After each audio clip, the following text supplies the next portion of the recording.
孩子长不高，原是打呼噜惹的祸。小孩打鼾呢，也是危害很大的。孩子要成长发育，他睡觉不好的话，他睡眠质量不高，他的生长个头受影响，他的智力发育也受影响。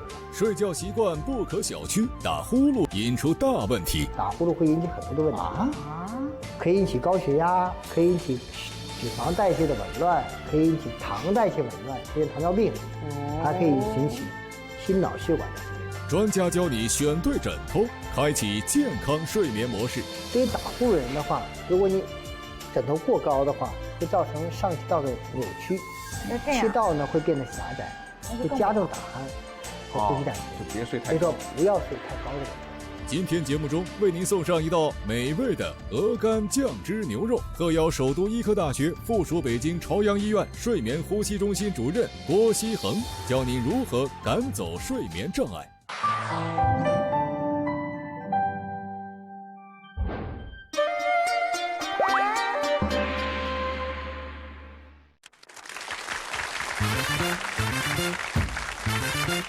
欢迎各位收看《饮食养生会》。今天我们继续来探讨睡眠的问题。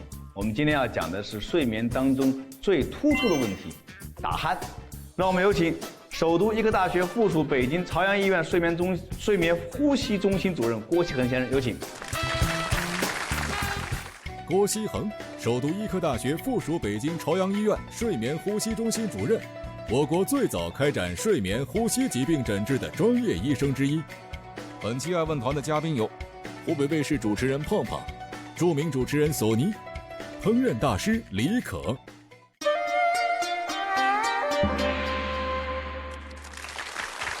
我们首先还是要做一道题目啊，特别今天我们还来了一位烹饪大师李可，他的体型呢估计也打鼾啊，我们来试一试啊，我来待在温暖的室内会不会不自觉的就打哈欠？我没有。会。吃饱饭以后就开始想睡觉？没有。会。参与无聊的会议的时候有昏昏欲睡的这个先有出现吧？看电视和阅读的时候就想小睡，先有出现。跟朋友聊天无法集中精力？没有。下午到沙发的会不知不觉的睡着？这个有。坐车超过1小时就会自动睡着？有。常常会。早上很难起床？没有。有。我是7分。7分。我13分。我是9分。我这个12分。那就还行，还可以。我是5到10分是有轻微的睡眠问题。11到15分中度嗜睡，你有点嗜睡。我也是呢，13分。16分以上问题很严重。我认识一个厨师，李铁刚熟。他就那个坐那儿他就，但你说什么他都听得见。这种人就表现为一种嗜睡的表现。其实嗜睡呢是睡眠障碍的一个表现。那喜欢睡叫障碍吗？那就不叫障碍吗？哎呀，其实嗜睡跟这个喜欢睡觉是2个概念。我们说什么叫嗜睡啊？嗜睡一定是你头一天晚上睡得很好，你已经睡够了，时间睡够了，第2天白天你还想睡觉，这叫嗜睡。如果你头一天晚上打一夜麻将，白天困，不叫嗜睡。对，那叫补觉。对，这不叫我们睡眠医学方面的真正的嗜睡的概念。这个表实际是评价嗜睡的一个表格，是个问卷，它会给你出几种情况，来看你对这个是不是会经常会表现为嗜睡。那嗜睡会出现很多种疾病会表现为嗜睡，比如说我们说原来我们讲过那种嗜睡症，它就会出现一种不可克制的嗜睡。这种嗜睡是不选择时间、不选择地点，不选择场合的，不能控制嗜睡。但它除了嗜睡以外，还会表现为其他的问题。还有一种嗜睡就是打呼噜，睡眠打呼噜、呼吸暂停的病人。嗜睡和打呼噜是划等号的？不，我们说是嗜睡呢，有些打呼噜、呼吸暂停的病人会表现为嗜睡。哦，反正嗜睡也是一种睡眠障碍。对，那打呼噜是睡得香呢，还是睡得不香呢？这是一个问题啊。王女士的老公每天晚上都打呼噜，两人生活了10几年。某天夜里，王女士再一次被鼾声吵醒，实在忍受不住，顺手推醒老公，这才安然入睡。早上却发现身旁的老公身体早已经冰了啊！是有这种，这太吓人了吧？有那种就是对，啊不，哦，没下气儿了，没下气儿。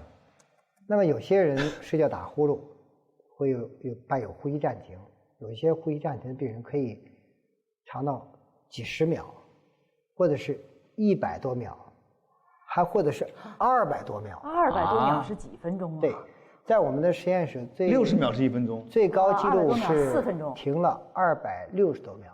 4分多钟，4分多钟，你想象一下吧。那他当潜水运动员很厉害。不，对呀，这种人随时可以发生猝死。这么严重的呼吸暂停，这么长的呼吸暂停，会造成机体的极度的缺氧。对，这种极度的缺氧，大脑和心脏是受不了的，会出现心律失常，会出现猝死，这是有的。啊，那么像这种情况是一个比较极端的情况了。那么往往是这种病人是由于打鼾、呼吸暂停诱发的心脏病的发作，发生猝死。有。那对这个问题还没有回答，他打着鼾是说他深度睡眠呢，还是睡得不好？哎，我们原来讲过这个睡眠这个做梦，从没梦到梦，这个对，这不做梦的睡眠当中有浅睡眠和深睡眠，所以我们会从浅睡眠进入到深睡眠，从深睡眠回到浅睡眠，然后再进入到做梦的睡眠，这是一个正常的睡眠过程。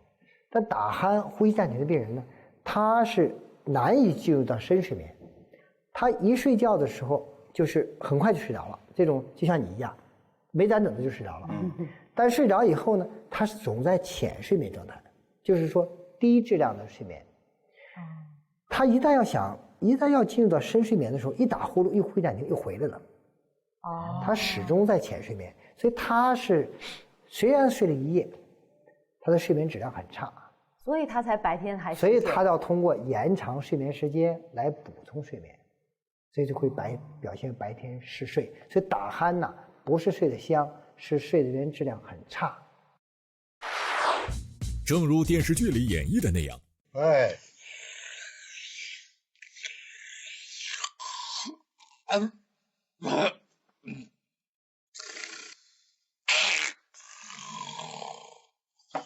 有些爱打呼噜的人在睡觉过程中就会伴有呼吸暂停的情况，时间长的可以持续几十秒。这些人群需要引起注意，如果处理的不当，随时会有猝死的危险。睡眠呼吸暂停的表现就这些，睡眠过程中反复出现憋气或者窒息的情况，自己能感受到吗？有的人会感觉到，有的人夜里睡眠以后突然一下醒来，会感到呼吸困难、呼吸急促、心率加快，实际就是发生了一次比较长的呼吸暂停了，憋醒了。但是他醒的次数还是不多的。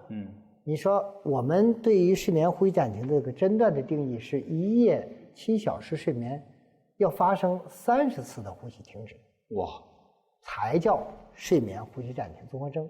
那就是不足30次的就还好，就不算，而每次必须超过10秒钟以上。那有的病人达到30次，有的病人可以达到100次，有的病人可以达到500次。哇！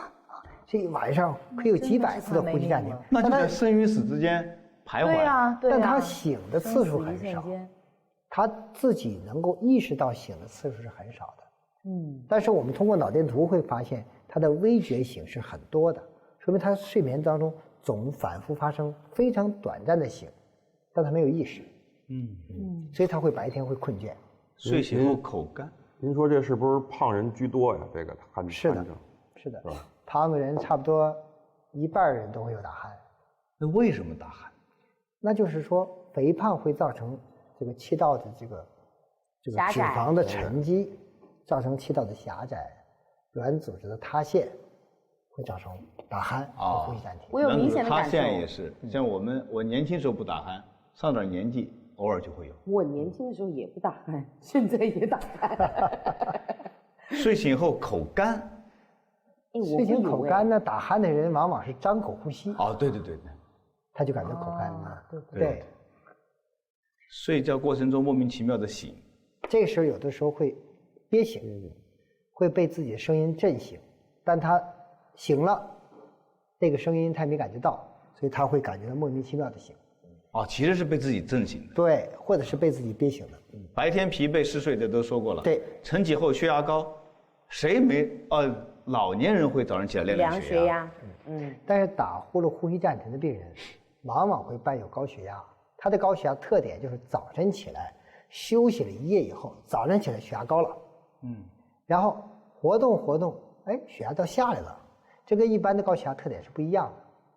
一般的高血压是休息以后血压就稳定了，一活动以后血压升高了，对，是吧？一激动血压升高了，这是不一样的。如果发现早晨起来血压高，要特别注意，你要问他打不打呼噜，可能他的血压高跟他的打呼噜有关系。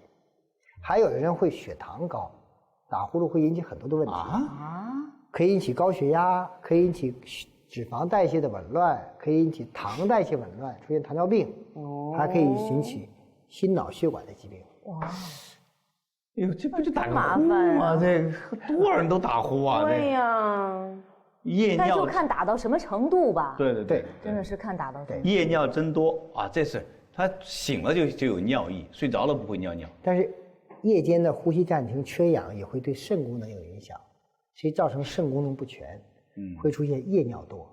你会注意到我们白天你可以一会儿上厕所，又是上厕所，是晚间从站立位变成平卧位以后，尿量自然减少。对，这是个生理反射。对，但这种病人躺在床上平卧的时候，夜尿增加，夜尿增加往往是说明肾功能不好的一个表现。夜间反酸就反胃酸吗？对，有人打呼噜以后，他会用力的吸气，这会造成这个食管反流，食物会呛到口腔里面，对，要呛到那个气管就瞎了。对呀，对。我有一个病人从东北来的病人来看病，他总是反酸，有一次反酸他自己差点自己憋死啊，所以很紧张，不敢睡觉。他睡觉的时候总要是半卧位睡觉，不敢躺平，垫得高一点。他总反酸嘛，实际这种反酸用药物治疗往往效果不好，解决了打呼噜，解决了呼吸暂停，可反酸症状就消失了。嗜睡是睡眠障碍的一种表现，如果前一天晚上睡好了，第二天工作时间仍然想睡觉，就说明有嗜睡的症状了。睡眠呼吸暂停的病人也会出现嗜睡。睡眠呼吸暂停的表现通常有睡觉过程中反复憋气，莫名其妙的醒了，睡醒后口干，胃里反酸等。编辑短信 VX 将您希望看到的养生话题和养生专家到10661098，即有机会获得由咽喉健康领导品牌蔓延舒宁提供的护嗓大礼包一份。嗓子舒服是喝出来的，蔓延舒宁。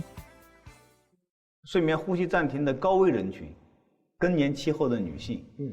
为什么是女性呢？女性一过了更年期后打呼噜很厉害吗？其实女性跟男性的区别就是雌激素水平不一样。对，激素水平不一样。其实激素水平，女性的激素水平对女性有保护作用，它不容易发生大汗。到了更年期以后呢，她的激素水平下来了，那么跟男性就趋同于一样，就容易发生打鼾和呼吸暂停了。肥胖的人，对，肥胖的话就是这样。那你打鼾吗？我现在可能还好，还好，那不错，还好。小下巴的人容易打鼾。对，下颌偏小。我下巴不小吧？正常吧？其实小下巴人是容易打鼾的，是因为下巴小以后，我们看着脸的这个侧面，看我的脸的侧面，这个脸型是这样的。我的下巴是往前翘的，所以向前翘以后呢，这个下巴的后面就是舌头。对，如果下巴往前翘，舌头的位置往前移，舌后间隙就比较宽就不容易发生打鼾。如果你下巴是变小的话呢，整个舌的位置也后移，会更靠近这个气道的后壁，会造成那个气道的关闭，你看容易打汗。这样就，那我们所以如果刘老师就要现在有点开始要有憨的这个症状的话，对我觉得那应该可能跟下巴小有关系，垫倒不是下巴胖。我是属于下巴小的吗？我觉得你下巴是小的，您下巴小，是偏小的。对，他垫一个下巴行不行你别着急，以后我一定会打呼噜。我已经有了别着急，已经打，已经有了。对，那我做你这个整容呢？对，我们会有办法让你不打呼噜啊。就垫个现在下巴可以吗？整容的话，可能是晚了点儿了，年龄偏大了。但是比如说我垫一个下巴，能不能够缓解打呼？你垫的下巴呢，只是在外面垫了个下巴，对，垫在肉上，但并没有解决舌头的位置，就是颌骨那儿没有里面的出去。后面的位置没有改变。那我每天把舌头往前拉一拉。我们有一种方法，就是在你睡觉的时候可以把舌头拉出来，拿个绳吊着。不会有一个吸球就可以了，好像你那对你就有效。哎，除了像说的更年期之后的女性啊，肥胖人这还有脖子短的，还有脖子短的。对对，脖子短的话，颈部的短，脂肪的沉积，我又占了一个，这就容易发生灰疸。你看那个解剖图，我们可以看那图，这是下巴，这下巴的位置。如果下巴位置是比较靠前的话呢，这是舌头，舌体的位置整个就靠前，这舌后间隙就足够宽。如果是说你的下巴的位置是往后移的话，就像小下颌，这样的话呢，整个舌的位置往后移，就会造成舌后间隙的狭窄，发生呼吸暂停。这是容易发生呼吸暂停的一个最主要的原因。如何预防呢？这控制体重啊，这个当然是很好的。减肥，改变生活不良习惯，不喝酒，不喝酒呗，不喝酒不抽烟嘛。我就不喝酒不抽烟，我酒抽的吸的很少，喝的很少。还要注意一个，不要乱用安眠药。安眠药，对你吃安眠药的话呢，安眠药也会有一个肌松的作用，会让肌肉松弛，容易发生更严重的打鼾和呼吸暂停。所以说，如果是比较严重的睡眠呼吸暂停的病人，吃一片安眠药就可能惹来杀身之祸。哎呦，要特别注意。采取侧睡啊，躺着睡就容易打鼾嘛。对，侧卧睡眠会好一些。下巴短可以戴牙托。对，有的人下巴短的话呢，舌根后坠，可以带一个小的装置，可以把下颌前移。对，前移。哎，长期戴会不会让下巴变长呢？这个作用不会有，但是你需要长期去佩戴这东西。欧音发声法，这什么意思？这个呢是一种发的声音，可以让你的肌肉张力提高。但是这种对一些轻度的打鼾的病人会有效，严重打鼾和呼吸暂停的话，可能作用就比较有限了。怎么发呢？哎，我们这儿买了两样东西，这个是通鼻的，就是鼻贴。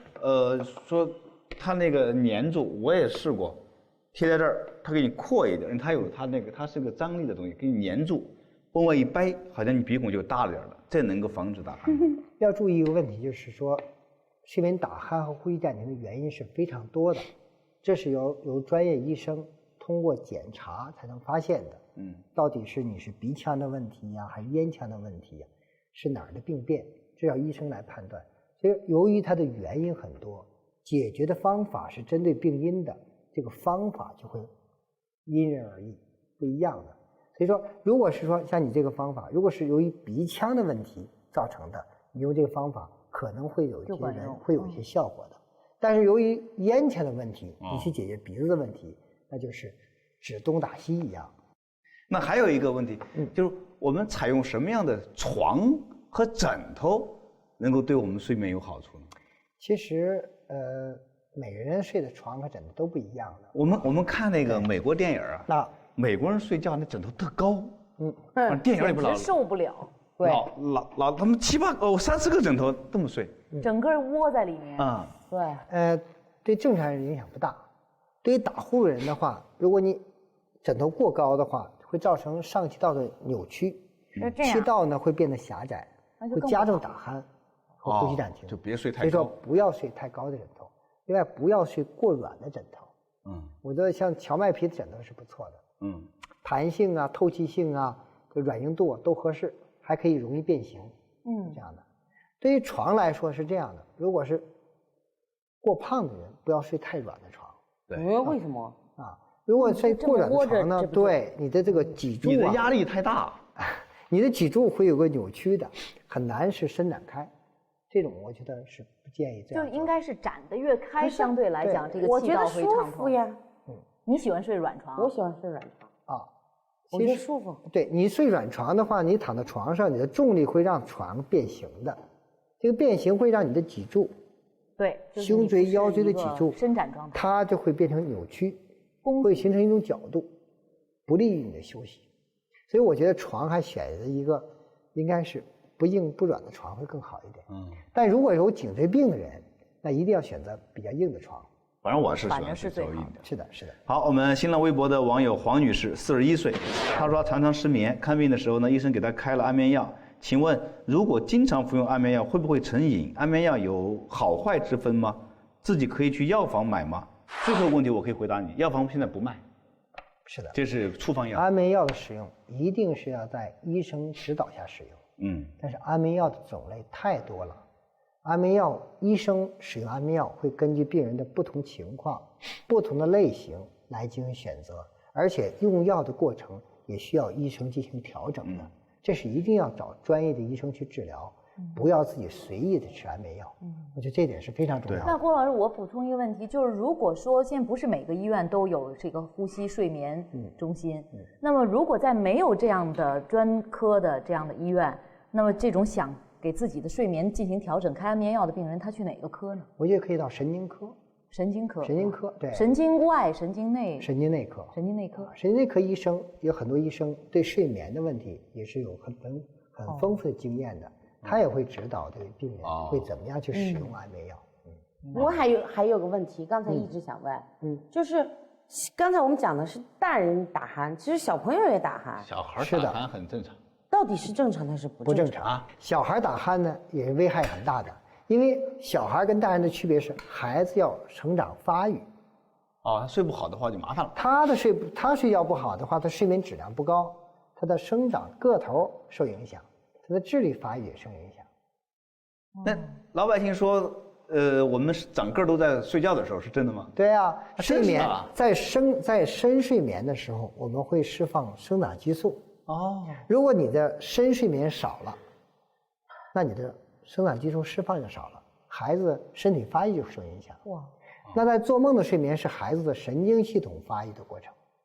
如果你做梦睡眠少了，孩子的智力发育也受影响。还有一个很重要的影响是孩子的长相也受影响。对。如果这孩子经常打鼾、呼吸暂停、经常张口呼吸，就会造成鼻腔发育不好，造成以后成年了发生打鼾、呼吸暂停。塌鼻子。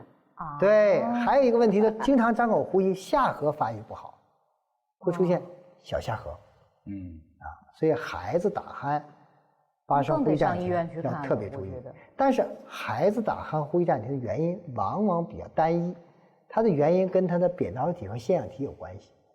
所以说如果在孩子出现了明显打鼾、长期的张口呼吸会或者伴有呼吸暂停的话，就应该去做手术，把扁桃体、腺样体做掉，它的问题就能得到很明显的解决。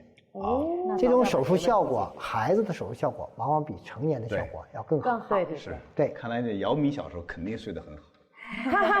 非常感谢郭大夫，我们现在呢就请李大师给我们做一菜。好，您坐会儿，看他今天您坐。他给我们做这菜的功夫菜，一般家里面做不了，咱欣赏一下。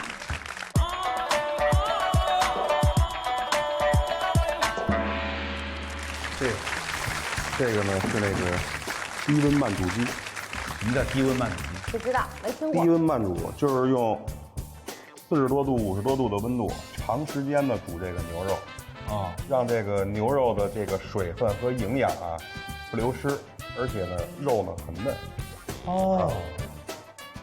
完了以后给它切成这么大的小。现在没熟是吧？现在没熟您看这里面全都是这个。对，粉粉的这个。它除了牛肉以外，我看食材还挺多的多，你看这鹅肝，这是鹅肝，对。所以我们这个菜呢，就叫鹅肝汁牛肉。鹅肝是汁儿，鹅肝汁小牛肉。那这么多别的东西，这太多了。其他这个是柿子，哦，就跟这个有点。哎，这个本来应该是什么？是这个冰沙柿子，是吃完这道菜以后是解腻。啊，还有这个黄瓜球、胡萝卜球，和这个哈密瓜球，都是后面吃的。哎，都是给它一个是美观，再一个是这个荤素搭配。那这个呢？这个就是咱们那个酱。酱。对。哎，给这个先焯一焯。凉水就可以，凉水下锅。一般咱焯实心的菜都是凉水下锅。为什么？如果说这个开锅了，把这东西下进去，比如像胡萝卜球这样的东西、黄瓜球这样的东西，等里面芯儿还没透呢，外面已经煮烂了。所以说煮这个东西的时候呢，这个凉水下锅，等温度一上来的时候，它温度已经冲进去了。因为这个煮的这个，比如像胡萝卜呀，像一些硬实的、结实的这个菜啊。土豆啊，这个就熟得很均匀。完了以后，这个回一下火，稍微的给点油。你看，现在人家餐厅大师傅做菜都很讲究，一点油，油多了不健康，尤其在这个地方。刻意的吧？这儿有专家，有专家，对。完了，这是芦笋，切一下。其实我发现，那大夫告诉我们都要健康，大夫不一定健康。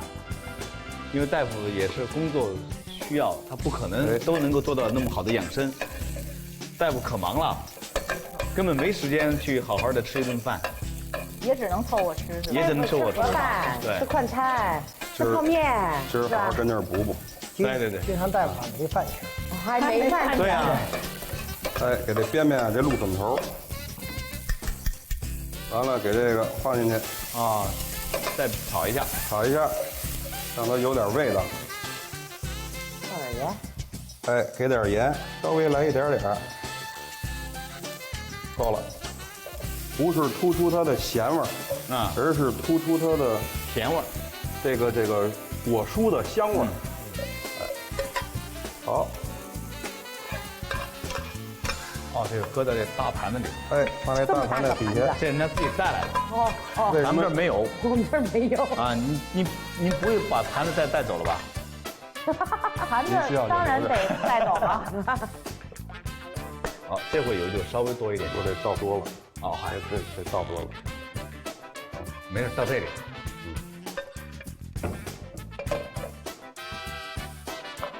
好，这先小火煨煨这锅。完了以后，马上切这个鹅肝。这个鹅肝给它切成粒。鹅肝就是鹅的脂肪肝。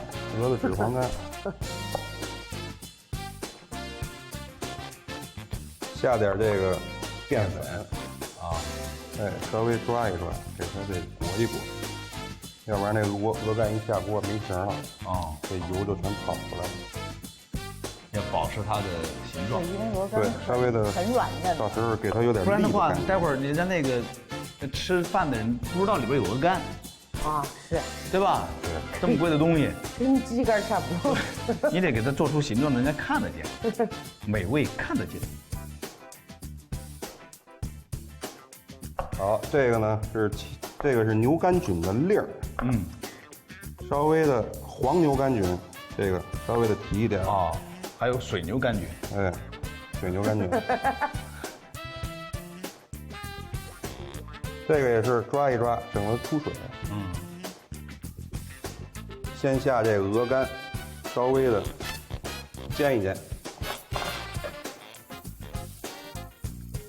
这一煎就熟。一煎就熟，对。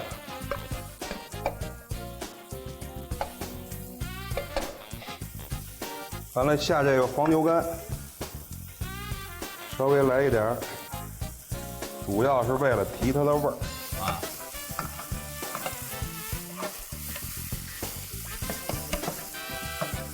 完了以后，把这个牛肉给它放进去。就不用上火了？不上火啊。为的是让它的香气对更加这个充足的这个煎到这个咱们这个牛肉里，跟它融合。因为这个已经是用这个咱们这个低温锅已经煮过了，它就初步的其实就已经成熟了。关键是让它的两面出来这种焦香的感觉。对，牛肉也不能太熟，也不能太熟。哎，完了，把这个酱，哎，之前调好的酱，哇，那么多，哎，哇，收手汁，感觉很好吃。哎，着火了！哇，哇塞！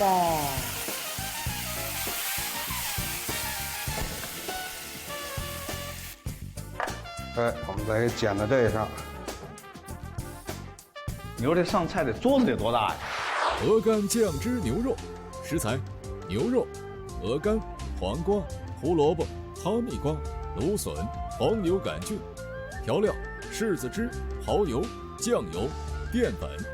做法：一，在平底锅里加入少量凉水，放入黄瓜球、胡萝卜球、哈密瓜球、芦笋和盐，焯熟，摆在盘子中央。二，往锅里倒点食用油，加入裹了淀粉的鹅肝、黄牛杆菌煎一会儿，再放入牛肉粒。三，最后倒入调好的蚝油酱汁，混合即可出锅。老刘贴士：如果觉得牛肉和鹅肝搭配起来过于油腻，可以在餐后吃点柿子解解腻。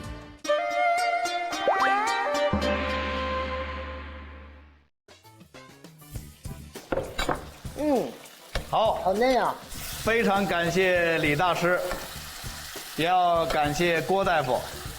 来，李大师，您别忙活了，还在忙，在感谢您呢。哎，你也尝一个。好，我也尝一碗。希望各位在家里面也能够做出如此的美味。这儿还一筷子呢。感谢各位的收看，我们待会儿要品尝刘老师下期节目再见。养生笔记：千万别小看打呼噜，打呼噜还会引起身体疾病，如高血压、高血糖、心脑血管等。如果出现了睡眠障碍，切记不要乱吃安眠药。安眠药的服用会造成肌肉松弛，加重打鼾症状。饮食养生会有奖互动进行中，只要您登录饮食养生会的官方微博，就有大量的养生笔记供您下载。编辑短信 VX 加您希望看到的养生话题和养生专家到10661098，即有机会获得精美礼品一份。天天有惊喜，赶紧行动吧！